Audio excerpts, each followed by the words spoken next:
Bonjour, nous sommes trois startups au service d'un projet, Rebond RH, sponsorisé et soutenu par le Lab RH et le Village by CA. Je suis Frédéric, la fondatrice d'Effensi, le coach digital en efficacité collective. Bonjour, je suis Margot Rab, la cofondatrice de Niaouli, le premier outil vous permettant de mesurer et de piloter votre marque employeur. Bonjour, je suis Anne, fondatrice de Thank You and Welcome, dispositif et plateforme de transmission des savoirs et de partage des expériences. Alors pourquoi Rebond RH? Parce que pour nous, il était vraiment très important de mettre en avant les bonnes pratiques que vous avez mis en place pendant le confinement et qui vous ont permis en fait de rebondir avec cette crise. Et donc, on a décidé de comprendre comment vous avez été bousculé, comment vous avez été créatif et résilient. Et maintenant, aujourd'hui, il est temps de faire le point et de prendre un peu de recul sur les pratiques que vous avez pu mettre en place pour créer cette belle cohésion d'équipe. Alors nous allons le faire au travers d'interviews, de partage d'expériences et de témoignages. Nous vous partagerons en podcast les pratiques inspirantes mises en place dans différentes entreprises, les questionnements que nous avons également pu collecter auprès de vos pairs pour inspirer vos projets de déploiement du travail hybride. Nous avons hâte de vous partager nos découvertes. Bonne écoute! Bonjour Alexandre, merci beaucoup d'avoir accepté cet échange avec nous aujourd'hui. Je vous laisse maintenant la parole pour vous présenter, nous en dire plus sur ce que vous faites, vos missions, votre rôle, tout ce que vous voulez nous dire sur vous et qui vous êtes. Alors, je suis Alexandre Moreno-Condé, je travaille au sein du comité d'organisation des Jeux olympiques et paralympiques de Paris 2024. Et au sein de cette structure, donc, je suis rattaché à la direction des ressources humaines et je m'occupe de tous les sujets qui sont liés aux opérations RH pendant la période des Jeux, donc vraiment au moment où on sera en livraison de l'événement. Aussi, je m'occupe du programme des volontaires, donc tous les bénévoles qui vont être impliqués dans l'organisation des Jeux à nos côtés et puis d'un dernier programme qui est celui des uniformes, parce qu'évidemment, il faut que toutes les personnes qui seront impliquées dans l'organisation, les volontaires, les salariés, puissent être identifiables pendant la période des Jeux, et donc ils auront tous un uniforme. Donc c'est beaucoup de logistique et de programmes à mettre en place pour atteindre cet objectif. Et aussi beaucoup d'humains, j'imagine, enfin beaucoup de personnes à faire collaborer, à animer. Et beaucoup d'humains, puisque on a une structure, on a la particularité d'avoir une structure qui a été créée euh, pour l'organisation des Jeux et qui vivra le temps de l'organisation des Jeux. Donc, on a le plaisir d'accueillir chaque semaine des nouveaux collaborateurs et on ne va faire que croître jusqu'en 2024. Donc, nous, on a des vrais enjeux d'intégration dans une structure qui est en croissance permanente avec aujourd'hui plus de 4000 salariés qui sont annoncés au moment des Jeux. On est sur un maximum de 50 000 volontaires, donc, et je ne parle même pas de l'ensemble des prestataires et sous-traitants qui travailleront à l'organisation des Jeux et qui devront constituer une équipe unique avec l'ensemble des catégories de personnel qui vont travailler avec nous.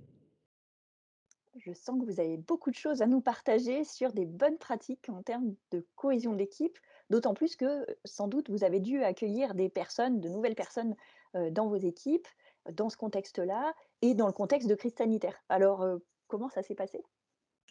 Alors nous, on avait mis en place déjà avant la crise sanitaire un processus d'intégration des collaborateurs qui était un processus d'intégration collective. Donc déjà, on avait un rituel au sein de Paris 2024, c'est que alors, chez nous, tous les collaborateurs arrivent le lundi euh, pour éviter d'avoir des collaborateurs qui arrivent tous les jours et puis pour faciliter l'intégration et avoir la meilleure expérience possible en termes d'intégration, le lundi étant la journée d'arrivée, sauf en cas de jour férié, un lundi, ils arrivent le mardi.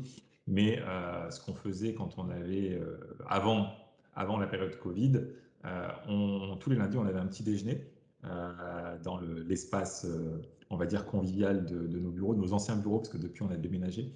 Et notre directeur général prenait le soin, chaque lundi, de présenter chacun des nouveaux collaborateurs à l'ensemble des collaborateurs. Donc c'était un moment très convivial, alors parfois qui pouvait être un peu impressionnant pour les nouveaux collaborateurs, mais ça nous permettait à tous, quelque part, de fixer un visage. Et ensuite, ils partaient dans un processus d'intégration avec des sessions collectives pour les équiper, mais aussi pour les faire plonger dans notre environnement qui est celui des Jeux Olympiques et Paralympiques, etc., etc. Donc évidemment, alors heureusement on avait commencé un peu ce travail avant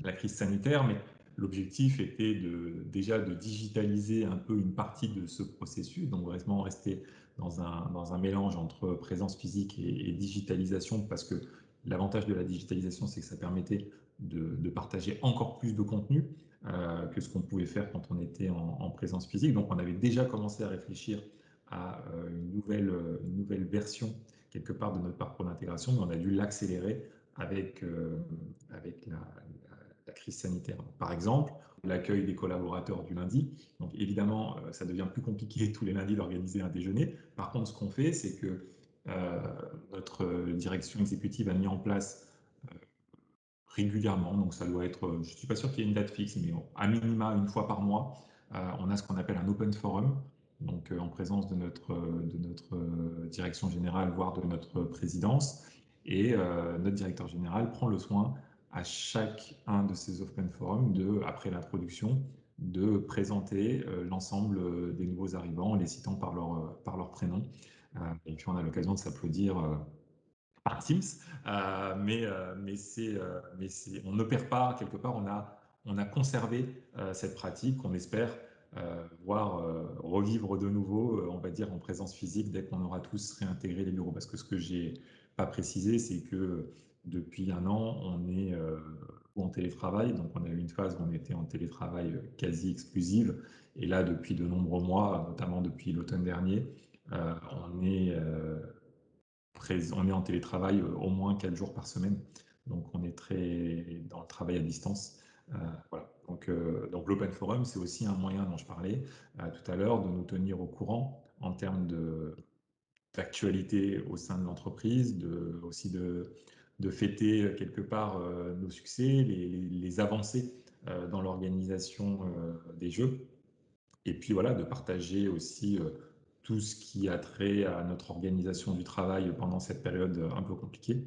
Donc voilà, c'est aussi un moment au cours duquel les collaborateurs peuvent poser des questions. Donc c'est important de garder ce lien permanent entre l'ensemble des collaborateurs et notre direction. Donc voilà deux exemples, on en aura d'autres, de maintien de la cohésion des équipes pendant cette période. Et donc en termes de donc là, on a vu des routines. Est-ce que vous avez mis en place un outillage spécifique, des choses aussi en dehors des routines pour soutenir, cette cohésion?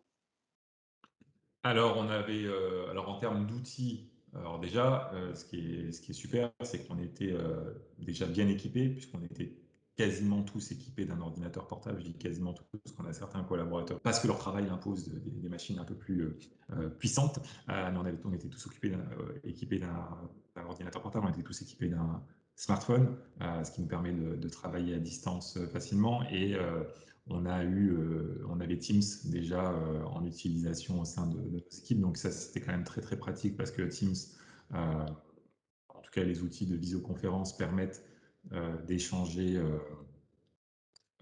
en se voyant, et ça c'est hyper important. On a mis en place aussi des règles de fonctionnement, parce que quand on parle de cohésion, il faut aussi penser aux contraintes des uns et des autres. Et donc notre objectif, c'était de se dire que, par exemple, on évite d'avoir des réunions avant 9 heures, après 18 heures ou sur la pause déjeuner, parce qu'on a des collaborateurs qui, comme ils travaillent à la maison, peuvent avoir des contraintes personnelles, on le sait, notamment quand on a des enfants à la maison.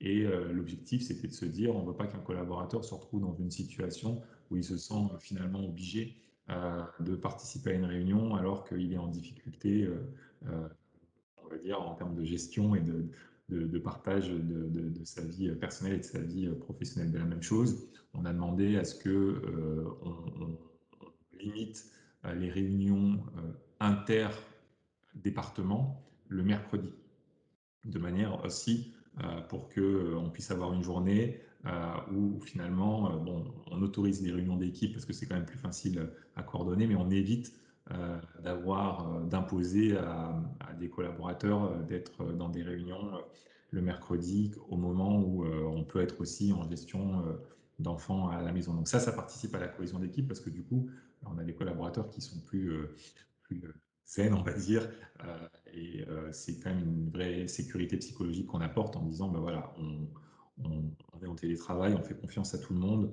c'est hyper important et on sait qu'on avance, il n'y a pas de problème de performance parce qu'on est en télétravail, mais aussi on tient compte des contraintes des uns et des autres, donc c'est important. Et on a aussi tout un travail qui a été fait par notre équipe en charge de la formation chez nous, qui a développé de manière assez rapide beaucoup de webinaires, beaucoup d'accompagnement pour notamment de l'accompagnement managérial sur comment manager ses collaborateurs à distance, mais voilà, un certain nombre de thématiques, comment gérer ses priorités, etc., de manière à ce que voilà, on puisse équiper tout le monde en fonction des besoins voilà, par rapport aux compétences à développer dans cette situation.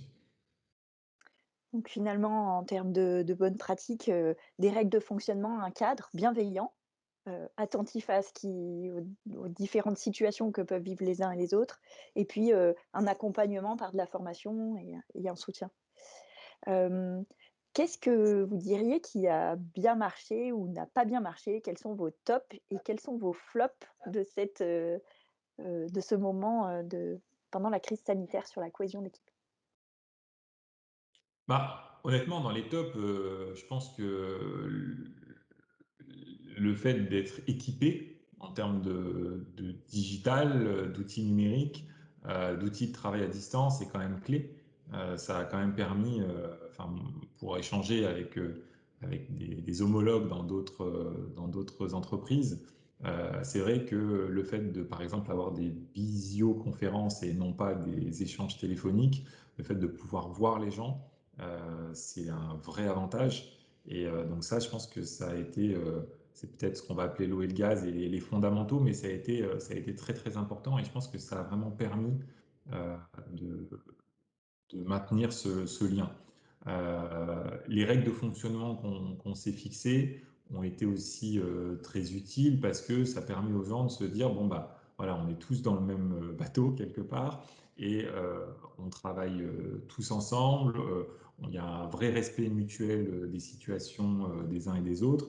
Et honnêtement, globalement, quand je vois ce que l'ensemble des équipes de Paris 2024 sont capables de livrer en termes de performance, en termes d'avancement sur le projet Paris 2024, ben, ça a été un véritable succès. Ce qui a moins bien marché, alors c'est pas pour être langue de bois, mais honnêtement, évidemment, je pense que chaque situation individuelle est différente. Donc, dans tous les cas, on a des personnes qui vivent plus ou moins bien la situation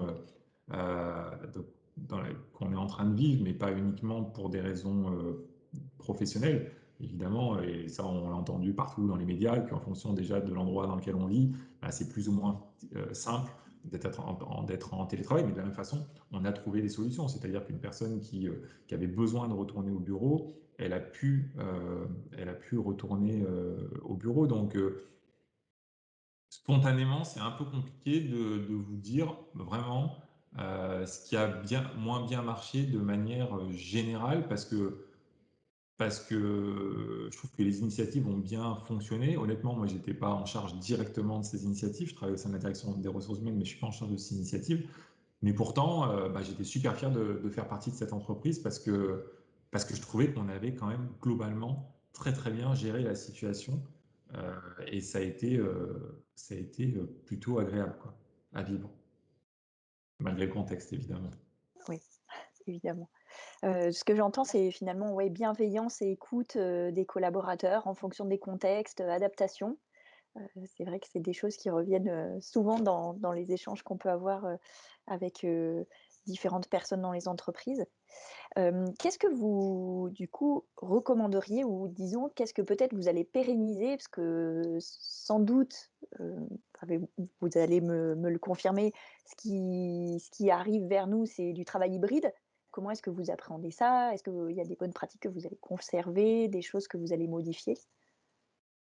Bah, alors, je pense que je peux pas présager de l'avenir aujourd'hui, mais clairement, je pense que une grande partie des pratiques de travail qu'on a mis en place dans le cadre de, de ce contexte-là, on va les conserver.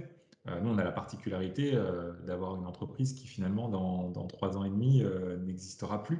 Donc, on est sur une période quelque part, on a presque vécu, pour les collaborateurs qui sont arrivés dans l'année, ben, un quart de leur vie au sein de l'entreprise, ben, elle aura été dans un contexte qui est le nôtre. Et donc, aujourd'hui, on est bien équipé pour travailler à distance. Donc, il n'y a pas de raison, évidemment, qu'on va revenir au bureau et que c'est important et qu'on a besoin d'être au bureau, surtout qu'on a des nouveaux bureaux qui sont très beaux. Donc, on a envie d'en profiter aussi, on a envie de se retrouver, on a envie de partager du temps. Et je crois que c'est une forte attente de la part de l'ensemble des collaborateurs.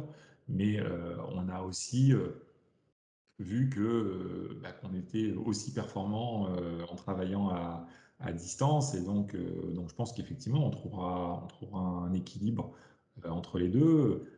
On a pu démontrer que finalement, les liens, les points de contact qu'on avait avec les collaborateurs en termes euh, de messages de la direction, etc., on a pu les conserver pendant cette période. Donc, on les conservera aussi après, peut-être d'une façon différente. Encore une fois, la même chose, tout à l'heure, on parlait du parcours d'intégration des collaborateurs.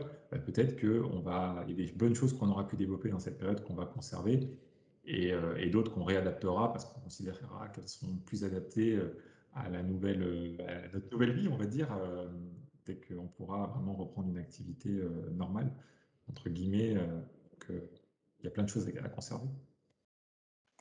Super, donc un gros projet en mode sprint, toujours à l'écoute de ce qui va se passer, en réadaptation, donc de belles perspectives, j'ai l'impression, à venir, avec un retour au travail qui va être du coup, qui est attendu par l'ensemble des collaborateurs. Donc, ouais, du positif à venir, j'ai l'impression, avec de bonnes pratiques dont vous avez pu nous faire part et qui seront vraisemblablement pérennisées. Donc, sympathique perspective.